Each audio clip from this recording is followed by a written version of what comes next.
You know, on this channel I try just about everything in order to reduce my screen time, but this here is completely different. This is the Books Palmer 2, and it is the e-ink phone everyone seems to be talking about. The fun thing about the Books Palmer 2 is that it is an e-ink device, which is super rare to actually see. E-ink is something that you probably know from Kindle displays or so. That means there's an electronic kind of ink in the screen that displays the pictures that you want to see instead of, for example, an LCD or an LED display. And the difference is enormous. On the one hand, you have typical displays that just shine light into your eyes, but e-ink displays, on the other hand, just look like you would look at normal paper or so. And the Books Palmer has like a cult following online, and many people really swear by it. But who actually uses it? On the one hand, you have your average really bookaholics that read a lot and love reading, and love especially reading on digital devices. And because the Kindle reader is kind of slow and not that useful except for reading, many people swear by the Books Palmer in order to read ebooks, and it works fantastic in order to do that. But on this channel here, I mostly explore things how to reduce your screen time and live a more digitally mindful life and so on. And I saw everyone talking about this in order to actually reduce your screen time. I almost thought about completely ditching making this video, because when I ordered this thing here, when I ordered this phone, I found out that it actually is no phone whatsoever. It looks like a phone, it mostly functions like a phone, it smells like a phone. What the fuck? But this thing actually has no cellular connection, which is a huge in my eyes, but we get to that later. So out of the box is actually not that much. When we open the box, we have the Book Palmer, some toilet paper, a thingy to open the SIM card tray, and also a charging cable, which is a normal USB-C charging cable. The Books Palmer is a mobile e-paper with a 300 ppi 5.13 inch display. It has an octa-core CPU, looks super refreshed, whatever that is, a fingerprint reader, a 16 megapixels camera, almost 4,000 milliampere battery, and it is also water repellent. The thing is, talking about the build quality, I actually quite like it. So of course it has like huge bezels, but this is not a Samsung Galaxy S25 or so. This is an e-ink display. Generally it is mostly made of plastic. The back of it has a feel, it's like some sort of a sandpaper, like rough wallpaper feel to it, but I kind of like it. Has lots of grip in the hand. The thing is absolutely light. I mean, like it could almost fly away or so. I kind of like the buttons, they're really clicky, and especially the home button, etc. On the rear view you can see the Books logo. It has an LED flash and the camera, but we come to that later. We have your microphone, charging port, speakers. There's no front camera on this thing here. So, and everything just looks like a normal phone. I kind of wonder whether they kind of played with this, why it has no cellular connection, although it absolutely feels like a phone. So I have quite big hands. I can just about reach everything with my in one hand, but for smaller hands it's definitely not that reachable. I tell you, this thing is actually so crazy when you for the first time like just see it laying on a table, because it absolutely looks like a drawing. For example, on the home screen there always is like you can change this, but there's like this little graphic, like this drawing here with the Books Palmer logo, and make a difference. I have like this running list of the bad slogans that I see worldwide. It is like really mind-blowing to see this. This is like a print. There's no need to talk about viewing angles or so, which would normally be the case with phones. This thing looks phenomenal. It is weird to actually use this thing, because you always think like you have an animated newspaper or so. I don't know, from Harry Potter, where you can remember, this reminds me a lot of the animated newspapers there. And this feeling kind of doesn't stop. Like every day I tested it up to now, like I take it out of the drawer and it opens it, and I think like, man, what the hell is this? Looks so cool. And I use this thing to actually be less on my phone, but I really much want to play it all the time. And generally I can totally understand why people love this thing. So to make it short, this totally can do most of the things that a normal Android phone actually can do. It has a home screen, it has a launcher, you can go to the Play Store, you can download just about every app, you can even play games, which is kind of ridiculous on this thing. All of this with this digital e-ink display. I got this thing for digital minimalism, to be less on my phone, and I definitely see why people like this, because it is just not as flashy as your normal phone. Because on normal phones everything is like so colorful, so bright, so like animated and stuff. You want to use it, you want to click it, you immediately subconsciously get kind of sucked into using your phones. But with this thing, the best comparison is like to have a little piece of newspaper at hand. The news on this thing, it feels like I have have a small pocket newspaper, for example. It is really weird to watch YouTube videos on this thing, to use Duolingo, to use ChatGPT. This thing really much feels like a tool. The big thing here is that I generally can say that it makes a huge difference in the dopamine that I kind of get from using this device, because we all know that smartphones are absolutely addictive and most of us have a screen time that is way too high. Statistics say that the average human being has a screen time of 5 hours every single day, which adds up to more than a month every year, which is ridiculous to spend so much time using a phone or screens in general. And this thing here doesn't have that feeling to it. Every time I use this phone and I open the phone, I do something on the phone, it is kind of like I do the thing that I want to do and then I put it away again. I don't get sucked into using the phone. It is really astonishing. This serves absolutely the purpose in this regard why I wanted to get this thing. It feels way too real, just like opening a book, for example. Like the only comparison I had up to now was my old Kindle from 2014 or so. No, generally I can say that I'm a big fan of this technology and I'm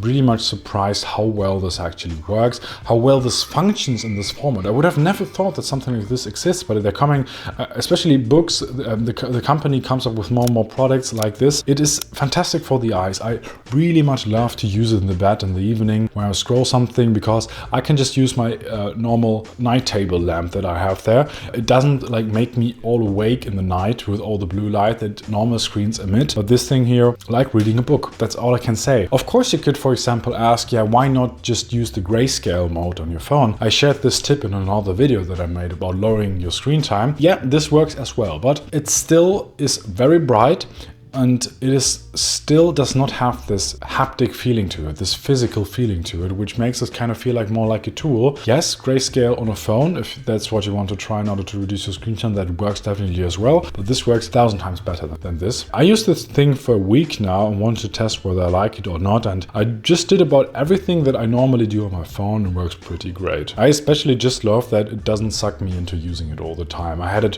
when I was studying, when I was working, I had it laying next to me. I did some things, I put it away. It was just laying on top of the table and I was like no urge whatsoever to excessively use it. But we come to later why that actually is. Let's have a chat about the features itself. So the biggest downside of this thing is that they did not build in a cellular connection, which kind of makes it useless in my eyes as a phone replacement. Because if you were to actually use it as a phone or wanted to replace your phone, you would always, given you want to be reachable via phone calls or have internet on the go, would always have to carry a second phone with you, either to give you a Wi-Fi hotspot all the time, which is like, oh man, this sounds so impractical. It's not that uncommon to do that. I actually did this when I tested out a dumb phone for 3 months. You can watch this video right here or here. You can do it, but it's a hassle, I gotta tell you. It's really not the nicest thing in my opinion, so this is definitely a down point for me. And besides that, you have a camera, but that's just about it. I think this camera is... I watched a video by MKBHD and he said like this phone sucks, but that's a good thing about it. And yeah, many features of this phone are really not competitive. They can't stand whatsoever in a competition to normal phones or so, because the camera is, I don't know, like the camera is really weak. The speakers do work, but they're also not very great. Talking about the performance, so I actually installed games on this and played games, and you can do it, but it is an e-ink display and it is, how should I say it, not that fun. It's not that fun. It's relatively slow, unresponsive. The color, there are no colors, but the graphics are not really that. It's just not something that you enjoy playing for more than a minute or so. The launcher interface, it comes with a standard launcher with several apps and so on. You have like tools, document scanners, a calendar. This is also part of the reason why the camera is so shit. It's mostly rather meant like a document scanner. And of course you have your Play Store, music app. You can install every app that you normally would like to use on a phone. Again, the performance is okay. It's okay if you just use normal services. It is responsive enough and it works really well. But talking about the performance, I mean, like I won't do any benchmark tests on this thing because you won't play any high sophisticated games on it anyway. So it all pretty much works. I like it, but up to now, I honestly gotta say, it is really weird. I like it a lot, although it's quite shit. Because all the normal features that a phone would have are quite bad on this thing. Speakers bad, camera bad, no phone connection again. And the thing where it really much shines, no pun intended, is its screen that doesn't shine whatsoever. So we have this e-ink display here again that is just, as I said, incredible to actually look at. We have a couple of options here to actually change how the display is actually presented. So the main thing here is we can decide whether we want to have a front light or not, because per definition when it's dark you won't basically see anything on this phone. So you have the option to actually have a front light. That means there's tiny lamps that shine on the e-ink display itself, and you can set how bright it actually should be and what the temperature of this should be. So whether you want to have blue light or not. And this is really good for the eyes, especially if you turn on the warm light at night and have it really low. You can use the thing a lot without getting like all awake and all stimulated, because the blue light is really bad in the evening to actually fall asleep. So this thing really much does a great job in that. The interesting thing here is that it really much depends on what usage scenario you actually are in, because if you like just read and have like rather static apps that don't move that much, then the display always looks pretty good. Some settings to actually, it's called the e-ink center, where you can set up the brightness, the contrast, the white and black levels. What is really important is that it now comes to apps if you want to watch YouTube videos, which works really well, or play games if you want to do so. The problem is with e-ink displays that, as I understand it, they're tiny chambers that are quickly filled with a liquid, which makes it literally a ink display, so to speak. And this has to happen really fast, which is why naturally these displays are a bit slower, or really much slower than normal displays. The thing is that the faster you do these switches, you will have some ink left over, which can lead to so-called fragments. What this means is that sometimes it happens that little piece of the screen that was previous in there, so that means they kind of mix because the display can't refresh that fast. You can either have a really detailed picture but with a rather lower refresh rate, or you have a rather not that clear picture but with a high refresh rate. So you got to choose yourself. All in all, the display itself is absolutely responsive. So it's a normal touch display. So it's not like an old TFT display where you really have to press hard. This is something really that is not that comfortable to do. Typing text and so on is really not. You won't enjoy yourself doing that. And also something that I do really much enjoy is the battery life, because the battery is awesome. So it has like 4000 milliampere. It lasts forever, really. I didn't charge this one in days, and I used it every day. You shouldn't expect like miracles. Some people are claiming they can go on with months without charging. I doubt that, but couple of days, of course, if you use it a lot. If you use it very little, then maybe a week, maybe even 2. I don't know. This is fantastic for that, in my eyes. And with that, we actually come to the question, who actually is this device for? Is it a phone? Is it just a mere fancy Kindle? Or is it something in between? They call it themselves an e-paper, and I'm not really sure. So for me, I don't know. I feel like it's not the right device to actually lower your screen time. Because the thing with digital minimalism is that it's minimalism, and I don't want to add 1,000 things to my phone routine just to be less on my phone. It kind of sounds counterintuitive to me. This thing has thousands of setbacks talking about normal features that a phone would have. But for someone that actually likes to be less on their phone, that actually wants to reduce the screen time, this is really good. It can basically do most of the things, but it won't lead you into 5 hours doom scrolling sessions. Really, you won't doom scroll on this thing right here. The problem is, I simply don't understand why they didn't really much include a phone feature whatsoever. If they intended it to be this way, to be like a home stationary thing or a thing that is constantly offline, that is per se a nice idea. I mean, like not constantly having all phone calls and being reachable all the time, just being a thing where you can basically relax. But still, this means that it requires a second phone, which makes the whole idea of like digital minimalism and for reducing the screen time, it's just bonkers. I don't know. It doesn't convince me in this regard. I could imagine that you would use this thing as an iPod, so to speak, because yeah, okay, let's be actually real. Back then, iPods really much were the thing that you used besides your phone, but that's also the reason why iPods stopped existing. If I were to use a normal phone when I go out and about, and then as soon as I go home, for example, ditch this thing, put it in a drawer or so, and then start using this thing, this could work, but I don't know.